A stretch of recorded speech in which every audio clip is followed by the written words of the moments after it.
apartes de mí tu Santo Espíritu, el precioso Espíritu Santo. Revelación de su palabra. Revelación de su palabra. Porque este lugar es ciudad de refugio. Crea en mí, oh Dios, un corazón puro. Y el título más grande que me ha dado es ser hijo de Dios. Para la mía. Padre, te damos gracias, Señor, en este día, Señor, por la oportunidad que tú nos brindas de poder estar, Señor, al frente de tu palabra, Señor, al frente de este tiempo, Señor bendito. Rogamos, suplicamos que tú nos hables, que tú nos ministres, que tú nos direcciones, Señor, y que la guía de tu Espíritu Santo sea sobre cada uno de nosotros. Necesitamos tanto de ti, Señor, y separados de ti, nada podemos nosotros hacer. Háblanos, Señor, a todos nosotros y permite que esta palabra quede, Señor, esculpida en el corazón, Señor. Tu palabra así lo dice, Señor, que tu mensaje es espíritu y es vida, Señor. Permítenos, Señor, recibir de esa provisión que viene de tu presencia, quitando toda distracción y quitando, Señor, toda atmósfera contraria a este tiempo, Señor. Ofrendamos este tiempo para ti y mi vida como instrumento útil en tus manos para poder bendecir a mis hermanos en el nombre poderoso de Jesús. Amén y amén. Bueno, mis amados hermanos, yo quisiera compartir con usted una palabra que ya se la voy aquí a compartir y se la voy a mostrar. Ahí está. Le puse a esta palabra de parte del Señor la atmósfera de un consagrado, la atmósfera de un hombre que está señalado por el Señor. La verdad que para nosotros como pueblo cristiano no es muy común poder oír la palabra, ¿verdad? Consagración, consagración. Aquí yo, ¿verdad?, señalo algunos puntos que son importantes con esto. Una persona consagrada es una persona dedicada, es una persona apartada, es una persona, ¿verdad?, que ha sido señalada para una tarea, para un fin y para un propósito.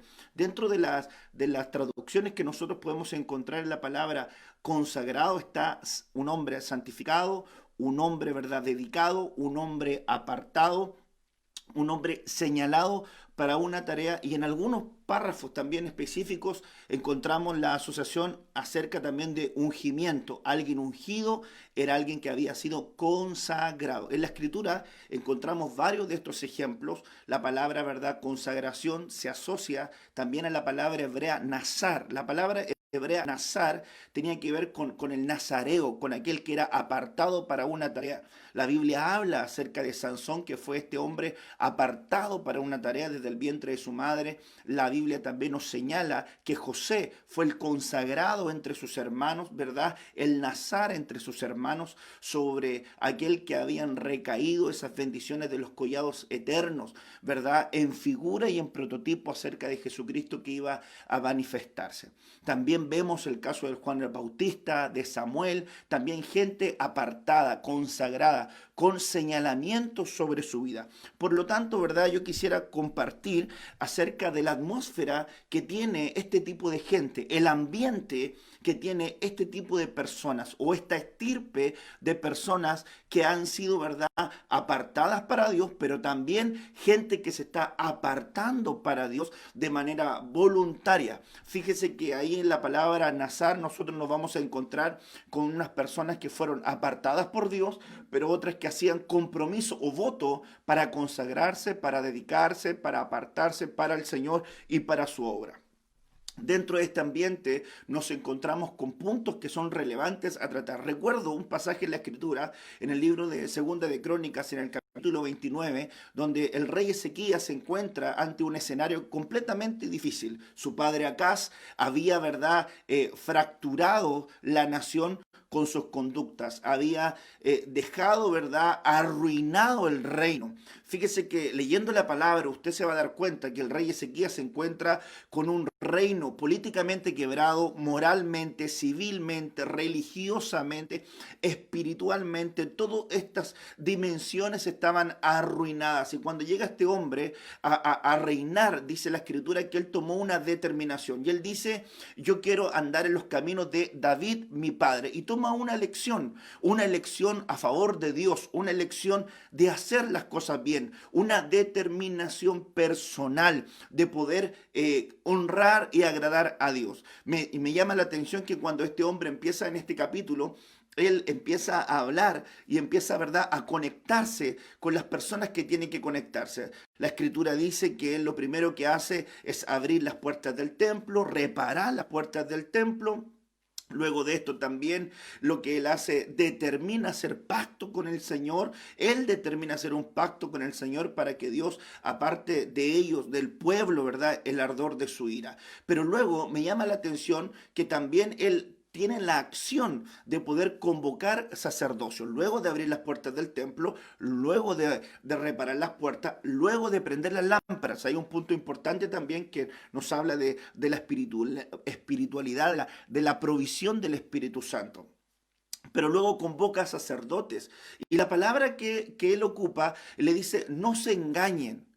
A ustedes Dios los ha escogido para que estén delante de Él. Ponga atención, para que estén delante de Él. Número 2, para que le sirvan. Número 3, para que seáis sus ministros. Y número 4, para que le quemen incienso. 4 características importantes. Número 1, estar delante de Él. Número 2, servir. Número 3, ser su ministro. Y número 4, quemarle incienso. 4 características para un colegiado sacerdotal, para un grupo de personas que el rey en esta función real les recuerda y les dice, Dios a ustedes los ha consagrado. Dios a ustedes los ha apartado, Dios a ustedes los ha señalado para una tarea específica, y mientras ustedes no entiendan su propósito, no entiendan su rol, no entiendan su función, difícilmente vamos a crear una atmósfera donde Dios pueda habitar. Fíjese que todo era parte de crear un ambiente propicio para que, permítame decirlo de esta manera, la presencia del Señor nuevamente pudiera descender sobre el pueblo. Un hombre que literalmente sacó la presencia del Señor, y otro que tiene el anhelo, que tiene la necesidad de poder atraer la presencia del Señor a ese ambiente, rogar para que la presencia del Señor venga a ese ambiente, a esa dimensión. Y permítanme ocupar esta palabra, crear una atmósfera adecuada para que la presencia del Señor, para que los cánticos a Dios, para que los ruegos a Dios, para que las ofrendas a Dios, para que todo funcionara de acuerdo al mover y al fluir. Fíjese que este rey convoca, llama a los sacerdotes, le refiere los 4 puntos importantes sobre los cuales tienen que ellos hacer, ¿verdad? Llaman a hacer sacrificios, ordenan todas las cosas, luego mandan a celebrar Pascua, luego hacen toda una distribución y un ordenamiento, y este hombre de alguna manera creó la atmósfera para que el Señor pudiera venir y habitar en ese ambiente. Bajo ese concepto de crear atmósferas, yo veo en la palabra un punto importante, el diseño y la atmósfera. Fíjese que en el libro de Génesis, en el capítulo 2, versículo 7, nosotros vemos en la palabra que dice lo siguiente: entonces Jehová Dios formó al hombre del polvo de la tierra. Ponga atención, lo formó del polvo de la tierra. Al hombre lo formó del polvo de la tierra y sopló en su nariz aliento de vida, y fue el hombre un ser viviente. Ponga atención, versículo 8. Y Jehová Dios plantó un huerto en Edén al oriente y puso allí al hombre que había formado. Me parece interesante poder ver el punto de que el Señor formó al hombre, y luego, ¿verdad?, dice la Escritura en el verso 8 que Jehová Dios plantó un huerto en el Edén al oriente y puso allí a este hombre que había formado. Ponga atención a estos 2 conceptos, el diseño y la atmósfera. Dios toma un hombre, ¿verdad? Dios forma un hombre, más bien dicho, forma al hombre, y luego, ¿verdad?, hace un huerto, planta un huerto, y luego que tiene este huerto, que es la atmósfera, pone al hombre en esta atmósfera, pone al hombre en este ambiente, pone al hombre en esta dimensión. Partí diciendo, ¿verdad? Un rey que busca crear una atmósfera, pero aquí en el Olam, en el origen, en el inicio de las cosas, Dios prepara, ¿verdad? Una atmósfera para colocar un hombre que Él ha formado. Recuerde que en Génesis 1 nos hablan de un hombre que fue creado. Pero en Génesis 2 nos hablan de un hombre yatzar, de un hombre formado en una estirpe de gente, de lo que Dios necesita, requiere y Él quiere hacer en medio de nosotros. Hermanos amados, la situación es que cuando nosotros respondemos a una atmósfera, entonces respondemos a ese propósito de aquel que quiere crear esa atmósfera. La atmósfera existe, hermanos amados, y se sostendrá en un ambiente de alguien que requiere y que necesita caminar con esa aprobación, con ese señalamiento, con esa condición de esencia y de naturaleza que Dios espera que podamos tener delante de Él. Adán fue el primer hombre equipado de manera apropiada para funcionar legalmente en una atmósfera creada por Dios con características eternales en una dimensión, ¿verdad? Terrenal, dijéramos en este ejemplo, puesto el Edén en un lugar, el huerto ahí y el hombre puesto ahí, pero con un carácter, con una dimensión, con una esfera completamente espiritual creada por una influencia, ¿verdad?, de Dios en la tierra que responde al Creador, la creación respondiendo al Creador, Dios considerando este ambiente para poner un hombre que responda a lo que Dios necesita y de lo que Dios también espera que nosotros respondamos. De hecho, Él provee para nosotros atmósferas para que nosotros podamos responder a lo que Dios quiere hacer con su pueblo, a lo que Dios quiere hacer con su iglesia. Este debiera ser entonces, hermanos amados, el ambiente, la atmósfera donde debiéramos caminar tú y yo como gente apartada, dedicada, señalada por Dios para una tarea específica. Recuerda las tareas: estar delante de Él, poder servir, poder, hermanos, tener ministerio, ser de alguna manera, ministros, dice la palabra, es decir, gente que tenga la capacidad de poder darle confianza y tranquilidad a Dios en lo que estamos haciendo y quemarle incienso, es decir, comunicarnos con Él. Ponga atención a esa palabra. En el ambiente, las temáticas que se desarrollan en esta jornada, ¿verdad? Cuando el hombre fue colocado en la tierra, todo Dios lo puso bajo su autoridad, bajo su delegación, bajo su responsabilidad y bajo su diseño. La atmósfera que prevalecía entre Adán y Dios era la comunión. Porque Adán estaba en la tierra con la dimensión del cielo, con la dimensión eternal. Adán estaba en la atmósfera correcta para ejercer la autoridad sobre las cosas que estaban operando en esa dimensión. Es interesante ver que el Señor, ¿verdad?, nos da características para ese ambiente. Ok, diseño y atmósfera. Ahora miremos, aquí también vamos a ver ciertos puntos que son las funciones que requería este hombre consagrado para esta atmósfera. Ponga atención, ahí en Génesis 2, verso 15 al 24 están asociadas ciertas características o funciones. Y se le manda a este hombre a cuidar el huerto, a labrar el huerto, a guardar el huerto. También el Señor le señala, cuando establece los árboles, ¿verdad?, de la vida, del conocimiento del bien y del mal, el Señor expresa claramente los beneficios. De todos los árboles puedes comer. La restricción: de este no vas a comer. Y las consecuencias: porque si comes, de cierto morirás. Ponga atención. Pone también en énfasis la necesidad de una ayuda. No es bueno que este hombre esté solo. El hombre fue diseñado también para tener común unión, para tener relación. Ponga atención a ese punto que es importante. Sexto punto: desatar identidad creacional. Dios lo pone con la capacidad de poder establecer identidad en el ambiente creacional. Él pone nombre, ¿verdad?, a todos los animales que estaban en esa atmósfera bajo su dominio, bajo su autoridad. Recuerde que Dios le dio autoridad a Adán sobre la tierra, sobre el cielo, sobre también los peces del mar. Una dimensión terrenal, una dimensión, ¿verdad?, acuática, una dimensión, ¿verdad?, aérea, y él tenía estas condiciones en su diseño original. Recordemos también que Adán es quien le pone el nombre a la compañera Eva, madre de los vivientes, porque el nombre es figura de identidad.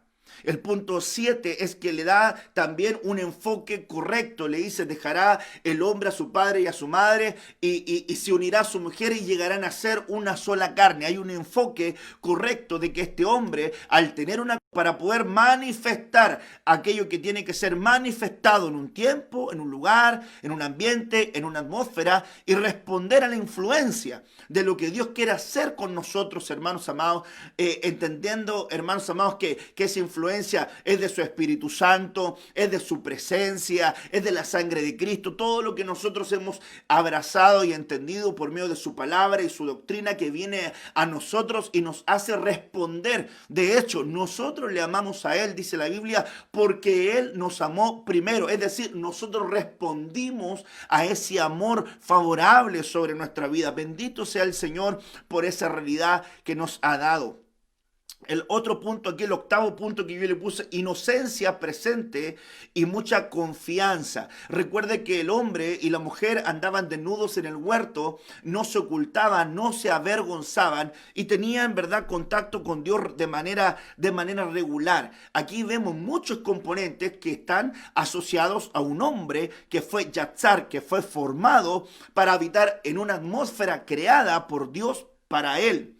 Ahora, qué importante es comprender que Dios nos llama a esta condición. Dios nos está llamando a caminar en una condición. Dios nos está llamando a caminar en una posición. Hoy más que nunca estoy convencido que Dios nos está llamando a un fin, a un propósito. ¿Para qué nos han metido en las casas? ¿Para qué tenemos tiempo en nuestras casas? ¿Será que Dios quiere que recuperemos una identidad? ¿Será que Dios quiere que recuperemos cosas que habíamos perdido? ¿Será que Dios nos quiere dar cosas que no teníamos? ¿Será que el Señor quiere que nosotros desarrollemos aspectos necesarios para el tiempo final, para lo que viene? Creemos que estamos a las puertas de un avivamiento extraordinario que Dios va a hacer en la iglesia de Cristo, en aquella que está buscando, en la amada del Señor. Va a venir una manifestación tan poderosa, tan grandiosa, porque tiene que responder a aquello que está en la palabra y que dice que antes que venga este día grande y terrible, viene, ¿verdad?, un espíritu de reconciliación, un ambiente de reconciliación donde los padres se vuelven a los hijos,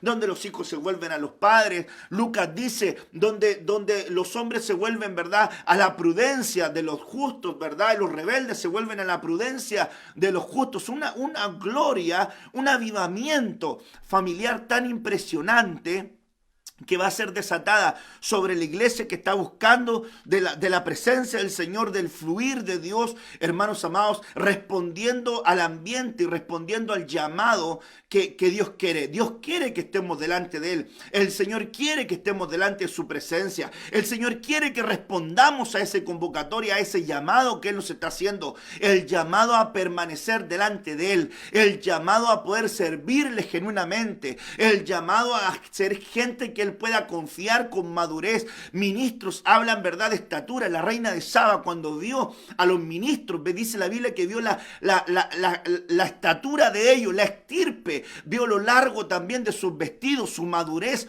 su posición, porque había en ellos estirpe, gracia, había en ellos jerarquía, y la reina de Saba se dio cuenta en esta posición. Mire qué interesante es lo que le dice el rey: busca Dios esto, y para que le quemes incienso, la faceta de la comunicación, la faceta del punto de contacto donde recibimos los códigos divinos sobre nuestra naturaleza, sobre lo que Dios quiere manifestar en nuestra vida, para que esta naturaleza sea absorbida por la naturaleza divina, en esa kenosis extraordinaria, donde Cristo se vació de su divinidad para nosotros, ¿verdad?, absorberla, y Él se vistió de nuestra humanidad para nosotros desecharla. Bendito sea el Señor y alabado sea su nombre por aquello.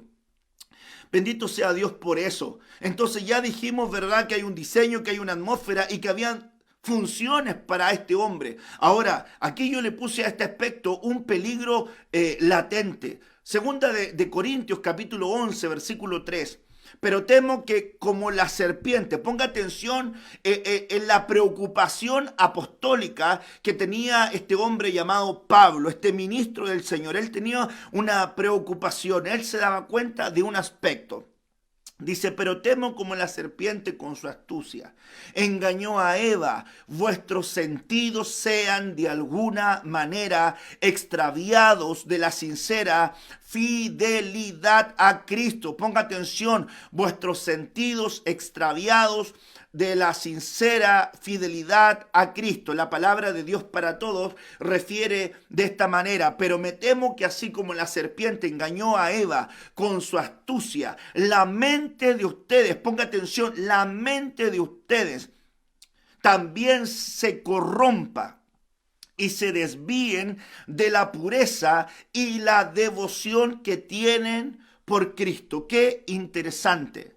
Hermanos amados, aquí Pablo nos exhorta un ángulo importante a ver. El hombre que fue Yatzar, formado por Dios y puesto en una atmósfera. En la atmósfera donde tenía beneficios, donde tenía responsabilidades, donde habían consecuencias, donde se le revela lo del matrimonio, donde se le revela un enfoque correcto, donde se revela la capacidad de desatar identidad, donde el Señor le da también autoridad, en el ambiente donde el Señor potencia las capacidades y las habilidades, producto, ¿verdad?, del ambiente donde se encuentra este hombre. Adán era un hombre que caminaba con confianza, con inocencia, que tenía vestiduras de luz en su estructura y que entendía que era de vital importancia mantenerse en comunión con Dios. La Biblia habla de que Adán se comunicaba con Dios continuamente mientras estaba en el día a día. Dios hablaba con este hombre, Dios tenía comunicación con este hombre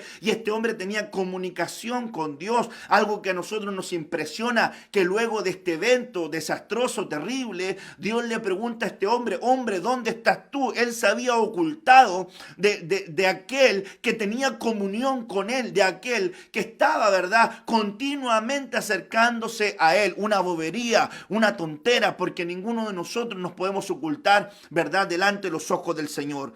El peligro aquí, entonces, contextualizándolo en este tiempo, hermanos amados, el peligro no viene haciendo para nosotros apartarnos del templo. Entiendo la necesidad de poder congregarnos en el templo, es de vital importancia. Reúneme al pueblo, Dios le dijo, ¿verdad?, a Moisés, para hacerlo oír mis palabras. Reúneme al pueblo para que al oír mis palabras aprendan a temerme. Reúneme al pueblo, reúneme al pueblo. No dejemos de congregarnos, no dejemos de hacer episinagoge para poder, ¿verdad?, prepararnos en la episinagoge del arrebatamiento. En la reunión nos preparamos acá sobre la asamblea para irnos a la otra episinagoge donde nos reuniremos con él. Yo lo entiendo, es importante, soy pastor, entiendo la función de poder reunirnos en el templo, pero el peligro no es apartarse de un lugar físico. El peligro no es apartarse de ir al templo con todo lo que implica el servicio y la necesidad de poder ser servidores delante del Señor, siguiendo el ejemplo de Cristo, modelo de servicio. Aún eso no es, hermanos amados, el peligro dejar de hacer cosas en el templo.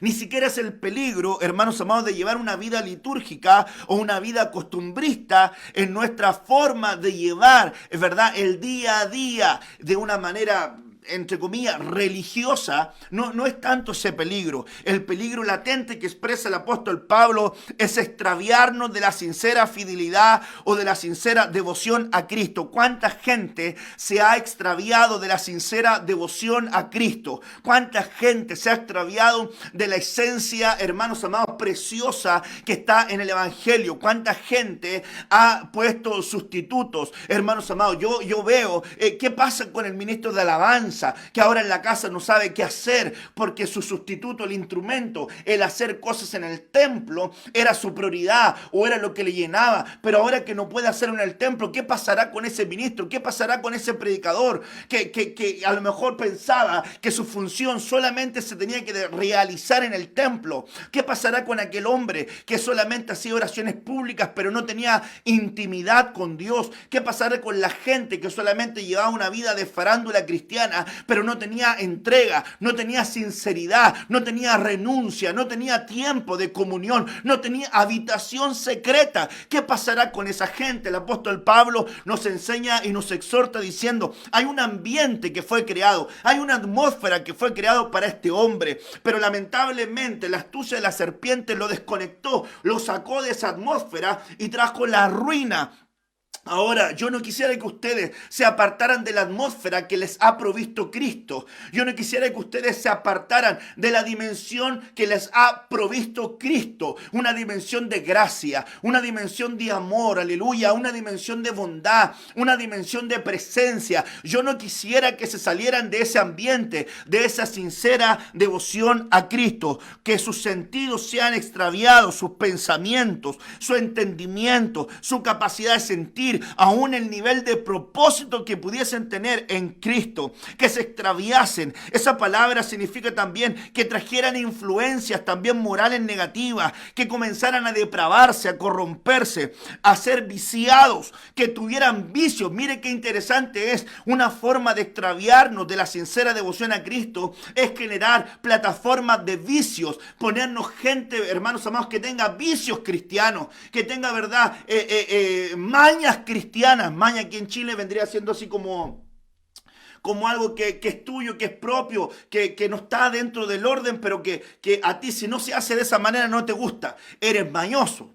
Eres alguien que tiene, verdad, un vicio interesante, vicios cristianos, gente que se acostumbra a hacer las cosas a su manera y no a la manera de Dios. Eso habla también de apartarse de la sincera devoción a Cristo. Mire qué interesante es también secarse o agotarse. Cuando Pablo le dice, temo que ustedes se sequen, temo que ustedes se agoten, temo que ustedes empiecen a involucionar, temo que ustedes comiencen a depravarse, a corromperse, a destruirse, temo que ustedes empiecen a generar vicios cristianos y se aparten del ambiente provisto, de la atmósfera correcta que Cristo les ha provisto, y que no sean sinceros, que no tengan la capacidad, la sencillez, la liberalidad de acercarse correctamente al Señor. Otra versión, la palabra de Dios para todos, dice, pero me temo que así como la serpiente engañó a Eva con su astucia, la mente de ustedes también se corrompa y se desvíen de la pureza y de la devoción que tienen por Cristo. El hombre, hermanos amados, permitió que le cambiaran su atmósfera. Eva, Adán, hermanos, permitieron que le cambiaran su atmósfera. Y Pablo nos exhorta diciendo, no permitan que la serpiente, no permitan que este patrón que está ocurriendo lo desconecte, como desconectaron a este Adán, como desconectaron a esta Eva. Y en este tiempo hay muchas cosas que te pueden desconectar, hermanos amados. Nosotros no podemos responder a la influencia del mundo, debemos responder a la influencia de Cristo, a la influencia del Espíritu Santo, a la influencia del Padre, y tenemos que responder a la atmósfera que Padre, que el Hijo y que el Espíritu Santo nos han provisto, porque ahí está, hermanos, la esencia perfecta de lo que Dios quiere hacer con nosotros. La atmósfera de un hombre consagrado, la atmósfera de un hombre apartado, la atmósfera de un hombre dedicado para el Señor. Qué tremendo es esto. Satanás consiguió que el hombre perdiera su ambiente, que perdiera su atmósfera. La manera, hermanos amados, en que se alejó de este hombre, la dimensión celestial, producto de la caída, hermanos amados, perdió el ambiente, perdió, hermanos amados, la atmósfera creada donde iba a fluir todo lo de Dios.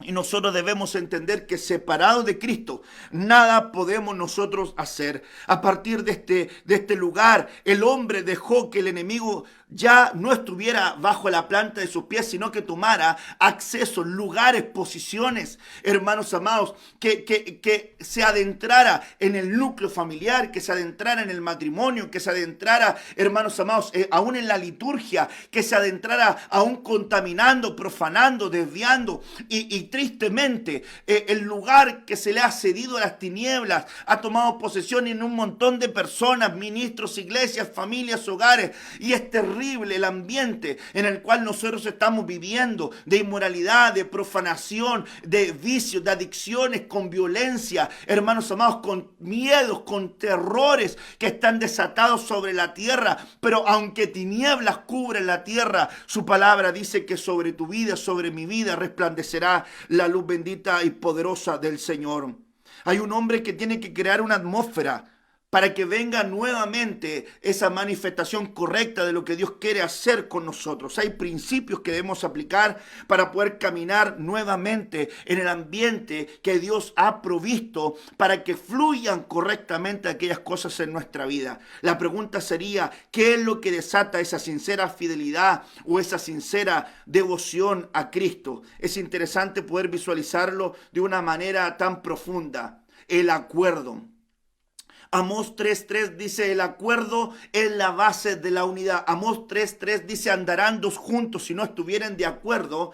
El propósito principal sobre el cual estaba generando esta estructura el Señor era el ambiente del acuerdo. Dios tenía acuerdo con Adán. Dios entendía este propósito y le dijo, necesito que él tenga también acuerdo con su ayuda y que estos hombres cuando tengan prole, cuando tengan hijos, tengan acuerdos con sus hijos, y los acuerdos va a hacer que las cosas que están aquí en la tierra, hermanos amados, y que las cosas que tienen en el cielo respondan correctamente a la faceta de los acuerdos. Y mire qué importante es entender esta dimensión. Andarán dos juntos si no estuvieran de acuerdo. El acuerdo como base de unidad, el acuerdo como base de camino, el acuerdo como base de dimensión de establecimiento y de propósito en la vida de la gente. Y aquí, hermanos amados, hay un punto importante. El anhelo entonces de un consagrado, el anhelo consagrado, el anhelo que debe estar en tu vida y en mi vida.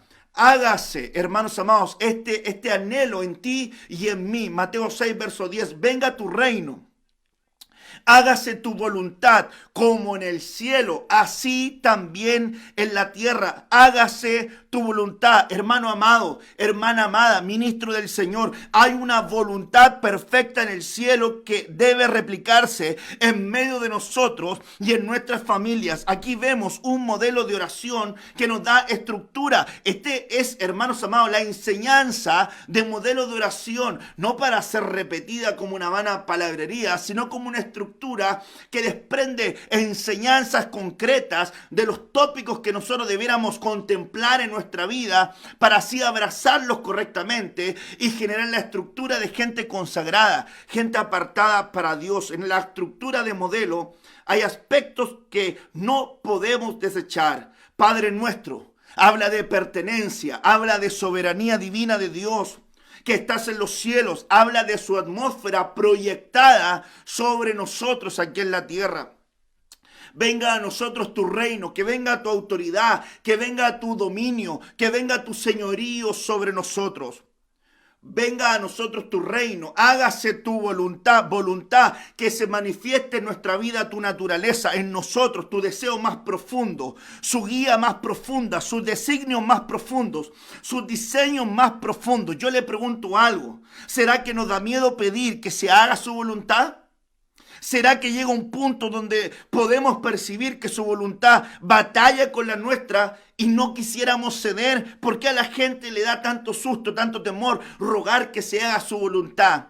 ¿Sabe cuándo más le da susto a la gente rogar por la voluntad? Cuando no está dispuesta a desprenderse de algo. Cuando siente que a lo mejor la respuesta de Dios va a reñir con lo que esa persona quiere.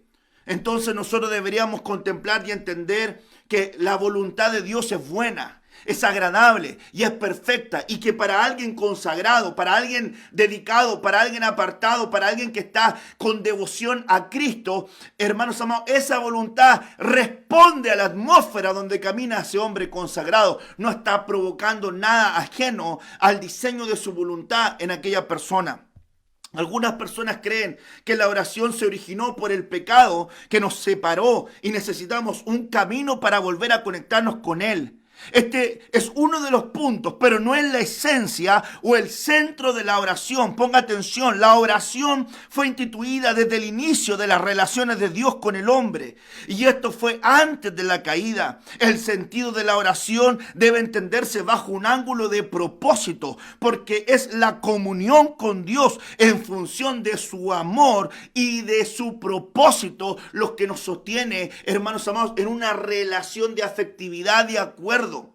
La comunión con Dios en función de su amor y de su propósito. La esencia de la oración sacerdotal que expresa Jesús en Juan 17 es la unidad. Hermanos amados, el acuerdo como base de la unidad. Adán en el huerto, en la atmósfera, para tener unidad, para ser uno con el Padre. Comunicación. Comunicación es oración, acuerdo, caminar juntos, decidir andar juntos en un ambiente coherente donde se manifieste, hermanos amados, el diseño divino sobre nuestras vidas. Que Dios nos ayude. Por ende, la oración nos debe llevar a buscar ser uno con el Padre. Jesús lo dijo, que sean uno como nosotros somos uno. En un contexto de oración sacerdotal, como nosotros le llamamos, el anhelo de Cristo es que nosotros lleguemos a ser uno. La relación de oración de Adán la tenía desde el principio. Esta relación, hermanos amados, de oración, Adán la tenía desde el principio. De hecho, era una práctica diaria de caminar y de hablar con Dios. Esto también nos marca un diseño. Mientras estemos en el camino, debemos permanecer hablando continuamente con el Padre. Otro aspecto importante a comprender es que la oración no busca en su naturaleza localizar su énfasis en la esencia pecadora del hombre, sino en el propósito de llegar a ser uno con el Padre. Jesús no era un pecador y hablaba con su Padre continuamente, porque alguien puede decir, debo orar para salir de mis pecados. El hecho de permanecer en la oración y llegar a ser uno con el Padre implícitamente está fortaleciendo la vida en una atmósfera donde el reino viene con tanto poder que su voluntad se hace en nosotros, y esa voluntad inmediatamente nos separa de otra voluntad, que en este caso es nuestra naturaleza. Si el pecado te separa para el mundo, te separa de Dios, entonces la santidad te acerca a Dios. El consagrarte te acerca a Dios. Pero ¿cómo llegar a esa faceta de consagración si no nos adentramos en su voluntad? Y para adentrarnos en su voluntad debemos, hermanos, entender entonces la naturaleza misma de la voluntad. Yo miro en la Escritura, este proceso es tremendo. Discúlpeme que vaya rápido, pero usted sabe que el tiempo corre. Mateo 26, verso 42. Otra vez fue y oró por segunda vez, diciendo, Padre mío, si no puede pasar de mí esta copa sin que yo la beba, hágase tu voluntad. El mismo versículo, luego, verso 42 dice, diciendo, Padre, si quieres, pasa de mí esta copa, pero no se haga mi voluntad, sino que se haga la tuya. Ponga atención, Jesús pidió 3 veces este aspecto. Si fuera posible, si fuera posible, si fuera posible. Hermanos amados, petición versus los deseos. Aquí hay una petición, que se haga tu voluntad, pero si fuera posible, es el deseo. Estamos preparados para que los deseos empiecen a hacer los deseos del Padre en nuestra vida.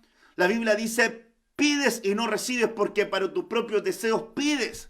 Entonces, ¿será que hay deseos, hermanos amados, que están fuera de lo que es la voluntad del Señor? Y tenemos que llevar esos deseos también a que se pongan bajo la cobertura y bajo el señorío de la petición correcta, que es rogar para que la voluntad del Padre se manifieste en nuestra vida. Hacer su voluntad no es fácil, pero será gratificante para aquel que será gratificante para aquel que logra permanecer delante del Señor. Si somos de Él, la voluntad de Dios será nuestra ley a cumplir.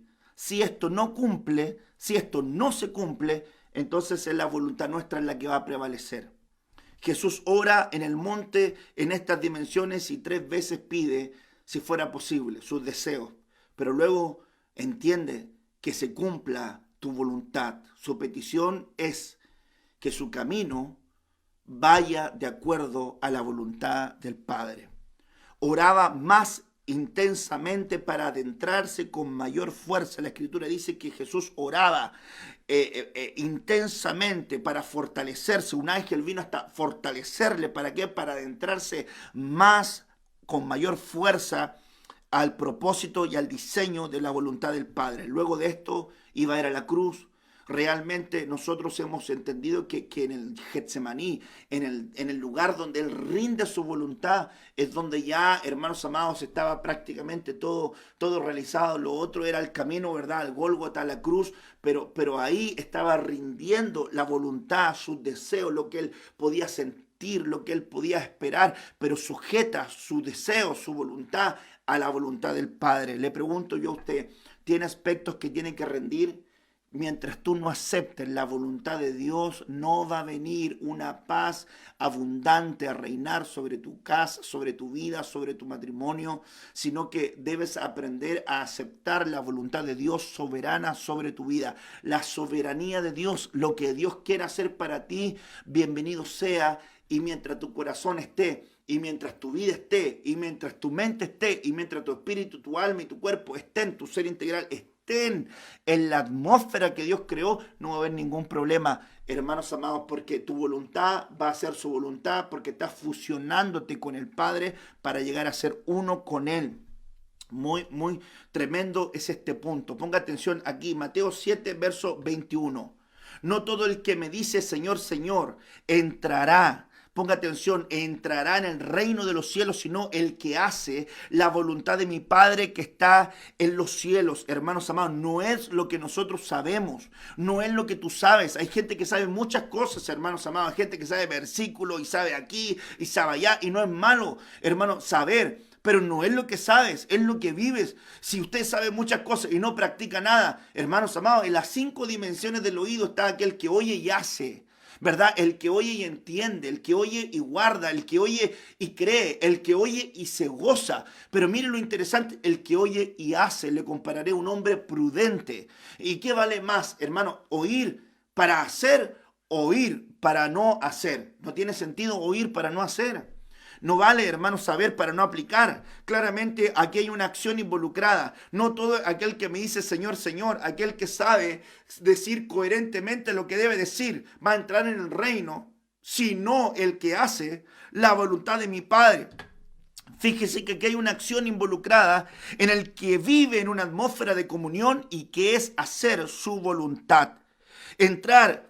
Fíjese, un punto siempre, hermanos, en este punto miramos como el reino de los cielos físicos, cuando venga el reino de los cielos físicos, pero ser que, hermanos amados, en este punto, el hecho de poder ser quien entre al reino de los cielos, producto de la voluntad, se puede dar desde ya. Usted puede entrar al reino de los cielos en esta dimensión, en esta atmósfera, si hace la voluntad del Padre. Es interesante. ¿Qué sería hacer entonces la voluntad del Padre? Una de las manifestaciones del cielo se da en el momento donde Jesús descendió al Jordán. Es necesario entonces que Cristo crezca para que yo mengüe. La gente dice que tengo que menguar. Usted no va a poder menguar si Cristo no crece en usted. La Biblia dice, es necesario que Él crezca para que yo mengüe. No podemos menguar si Cristo no crece en nosotros. Se dice, yo menguaré para que Él crezca. Y si no es de esta forma, es imposible menguar. Entrando en una atmósfera, entonces es lograr menguar, porque Él está creciendo en nosotros y nos lleva a una dimensión de reconocimiento para que Él haga su voluntad en nuestra vida. Gálatas 2, verso 20, dice la Escritura, con Cristo estoy juntamente crucificado, y ya no vivo yo, mas vive Cristo en mí. Y lo que ahora vivo en la carne, lo vivo en la fe del Hijo de Dios, el cual me amó y se entregó a sí mismo por mí, viviendo en una atmósfera. Ya no vivo yo, mas Cristo vive en mí. Aquí, hermanos amados, yo voy a trasladar un pensamiento. A veces hablamos acerca de la voluntad del libre albedrío, ¿verdad? Y que Dios nos dio y nos otorgó el libre albedrío. Pero cuando vive Cristo en mí, ya no vivo yo, quiere decir mi libre albedrío. Ahora Cristo vive en mí, es decir, la voluntad de Cristo en mí. Entonces ya mi libre albedrío queda sujeto a la libertad, hermanos amados, de vivir en la voluntad de Cristo. Y quiere decir que quien tiene autoridad, hegemonía, dominio, señorío y control es Cristo. Entonces ya estoy comenzando a vivir en una atmósfera donde Cristo es el que dirige, es el que guía, es el que actúa, y ya no vivo yo. Ya no vivo yo, hermanos amados, es que ya no viven mis sentimientos, ni mis pensamientos, ni mis voluntades, no que se mueran. Quiero que se quede claro eso, sino que ahora están dentro de Cristo, y que Cristo, hermanos amados, guía soberanamente cada uno de mis pasos y cada uno de mis aspectos. Los que son de Dios son guiados por el Espíritu de Dios. Y cuando vemos este párrafo bíblico, Pablo dice, ya no vivo yo, es decir, su voluntad, sus derechos, sus anhelos, todo lo que él pudiese querer, ya estaba bajo la soberanía de Dios. La atmósfera de un hombre consagrado es caminar en el acuerdo con el Padre a través de esta comunión, donde se adentra a ese ambiente soberano de su voluntad para poder vivir bajo esa cobertura y bajo ese amparo. Hermanos amados, no es que nos estemos separando solamente de aspectos terrenales, como quien dice, no, nos quitaron ir al templo, no, nos quitaron ir a servir. Amamos congregarnos en el templo, amamos servir, amamos todo lo que se da envuelto, ¿verdad?, en el reunirnos.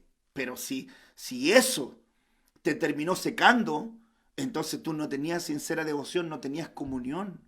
Si en este aspecto lo que más tienes que demostrar es que tenías comunión, es que tenías relación, es que tenías sincera relación, no religión, relación. Entonces pregúntate, ¿tengo sincera devoción? ¿Estoy caminando en una atmósfera para hacer su voluntad perfecta en mi vida, en la vida de mi familia? Es buena pregunta. Primera de Juan 5, verso 14, un punto importante. Y esta es la confianza que tenemos en Él, que si pedimos alguna cosa conforme a su voluntad, Él nos oye. Ponga atención. Y esta es la confianza que tenemos en Él. Que si pedimos alguna cosa conforme a su voluntad, Él nos oye. Este punto es la llave que gana el oído. ¿Usted quiere que el Padre le escuche? Yo quiero que Él escuche mi oración. Yo sé que usted quiere que Él escuche su oración. Entonces, en su voluntad está implícita su naturaleza. Ponga atención, en la voluntad de Dios está implícita su naturaleza. Hay gente que ha dicho, yo sé que la voluntad de Dios es que yo sea apóstol, que yo sea profeta, que yo sea ministro de altar, que yo sea empresario. Esa es la voluntad de Dios. No. La voluntad de Dios, hermanos amados, está en su naturaleza. Y la naturaleza de Dios es que Dios es un Dios santo. 3 veces santo, santificado sea tu nombre, sed santo porque tu Dios es santo. La naturaleza de Dios es la santidad. La naturaleza de Dios es, hermanos amados, la pureza. La naturaleza de Dios es la limpieza. La naturaleza de Dios tiene ausencia de contaminación. Entonces, la voluntad de Dios, hermano, implícitamente manifiesta su naturaleza, santidad. Para nosotros tiene que ser un estado de separación, de consagración, de dedicación, de devoción sincera, volver al origen, volver a la atmósfera donde habían responsabilidades, donde había comunicación, donde habían tareas, donde había función, donde había propósito revelado por causa de su voluntad y por la atmósfera que Él había provisto y creado.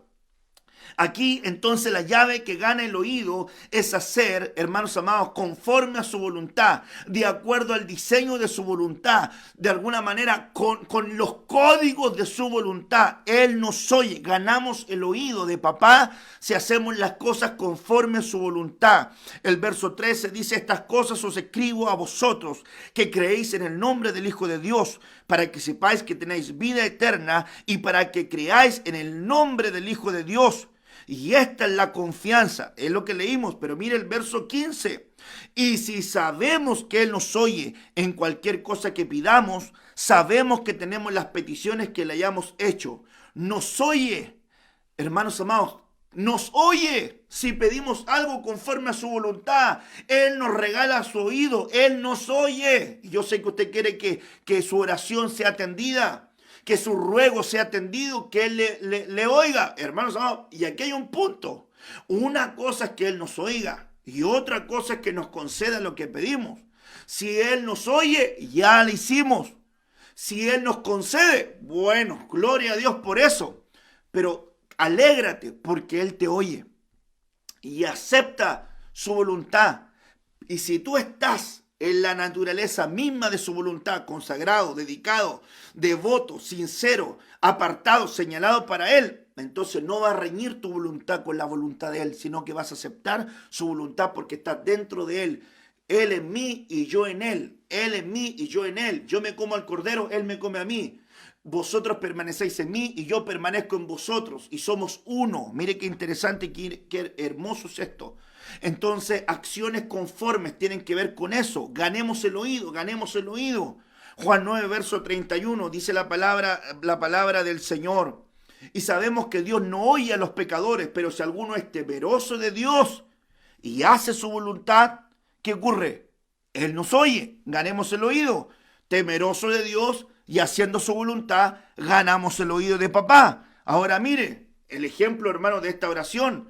Cristo, por el temor reverente. Pero ponga la atención de lo que es ser oído, hermanos amados, y la respuesta. Ponga atención, Hebreos 5:7. Y Cristo, en los días de su carne, ofreciendo ruegos y súplicas con gran clamor y lágrimas al que le podía librar de la muerte, fue oído. Ponga atención, fue oído. Escúchame, Señor, escúchame oración, fue oído a causa de su temor reverente. Y aunque era hijo, por lo que padeció, aprendió obediencia. Escúcheme bien, dice la Escritura que hizo ruego, que hizo súplica, que derramó lágrimas, que hizo clamor y que por su temor reverente él fue oído, pero igual fue la cruz. Igual se tuvo que sujetar a la voluntad del Padre. A veces nosotros pensamos que porque más oramos, porque más lloramos, porque más rogamos, porque más hacemos, podemos cambiar la voluntad del Padre. Hermanos, la voluntad de Dios es soberana. Nosotros vamos a poner toda la fe al orar por los enfermos, pero finalmente la decisión final está en Dios. Nosotros podemos rogar para que libre de la muerte aquel que está en un proceso de enfermedad, pero finalmente es la voluntad de Dios. Nosotros podemos rogar con mucha fe, póngale toda la fe que tiene, toda la fe, la medida de fe, vuélquela toda, pero finalmente es la voluntad de Dios. Entonces aquel que se sumerge en la naturaleza del Padre, de su santidad, no va a reñir su voluntad con la voluntad de Dios. ¿Por qué? Porque está en la atmósfera de un hombre consagrado, en la atmósfera de un hombre apartado, en la atmósfera de un hombre conectado con el propósito y con el diseño de Dios plenamente. Que Dios nos ayude, que Dios nos permita caminar en eso. Gane el oído, que le oigan su oración, gane el oído. Un acercamiento humilde también nos va a llevar a ganar el oído. Juan 11:41. Entonces quitaron la piedra de donde había sido puesto el muerto. Y Jesús, alzando los ojos a lo alto, dijo: Padre, gracias te doy por haberme oído. Verso 42, yo sabía que siempre me oyes, pero lo dijo por causa de la multitud que está alrededor, para que crean que tú me has enviado. Un acercamiento humilde. Mire Jesús enseñándonos a nosotros: gracias te doy por haberme oído. A veces tú no me escuchas. ¿Por qué no me escuchas? Aquí y acá. Y mire Jesús, modelo de oración, nos enseña: gracias por haberme oído. Gracias por escuchar. Gracias por haberme escuchado. Juan, la oración sacerdotal, la oración del sacerdote Jesús: conságralos en tu verdad. Tu palabra es verdad. Verso 21, para que todos sean uno, como tú, oh Padre, en mí y yo en ti, que también ellos sean uno en nosotros, para que el mundo crea que tú me enviaste. Vuelve a repetir lo mismo que dijo en Juan 11, para que el mundo crea. Que seamos uno, para que el mundo crea, que seamos uno. La oración sacerdotal de Jesús: conságralos, mételos en la verdad, mételos en la santidad de tu palabra, mételos en la pureza de tu palabra. ¿Para qué? Para que sean uno. ¿Para qué? Para que el mundo crea. ¿Por qué tenemos que tener, hermanos amados, consagración, santidad, ser dedicados, ser apartados, para llegar a ser unos con el Padre? ¿Para qué? Para que el mundo crea. ¿Sabe por qué el mundo no cree? El mundo se aparta, porque muchas veces ve división más división, pleito más pleito, carnalidad más carnalidad. Entonces nosotros hablamos nuestras acciones. ¿Por qué? Porque nuestra naturaleza a veces prevalece ante lo que es la voluntad del Padre, la voluntad sacrificial, el poder humillarnos, el poder escuchar, el poder aprender, el poder, ¿verdad?, rendirnos y dejar que Cristo crezca en nosotros y que de esa manera podamos menguar. Voy terminando. Primera de Tesalonicenses 4, verso 3, dice la Escritura, en la versión ampliada, porque esta es la voluntad de Dios. ¿Cuál es la voluntad de Dios? Que debes ser consagrado, separado y apartado para una vida pura y santa, que debes abstenerte y alejarte de todo vicio sexual. En el mismo capítulo que habla del arrebatamiento, nos habla acerca del matrimonio y nos habla acerca de que ese matrimonio se da bajo alguien que está en la voluntad de Dios y que debe ser consagrado, separado, apartado para una vida santa. ¿Quieres, amada del Señor, casar con Cristo? Entonces provoca, crece, abraza la atmósfera de un consagrado. Apártate del mal y haz el bien, busca la paz y síguela. Transfórmate en un hombre que está buscando agradar perpetuamente al Señor nuestro Dios. Y termino con este versículo, cerrando: vivamos para la devoción. Temo que como la serpiente engañó a Eva, vuestros sentidos sean apartados de la sincera consagración, de la sincera devoción, del sincero acuerdo, de la sincera comunicación, de la sincera unidad de propósito, de la sincera capacidad de agradar a Dios. Salmo 40, verso 8, el hacer tu voluntad, Dios mío, me ha agradado y tu ley está en mi corazón para poder agradar.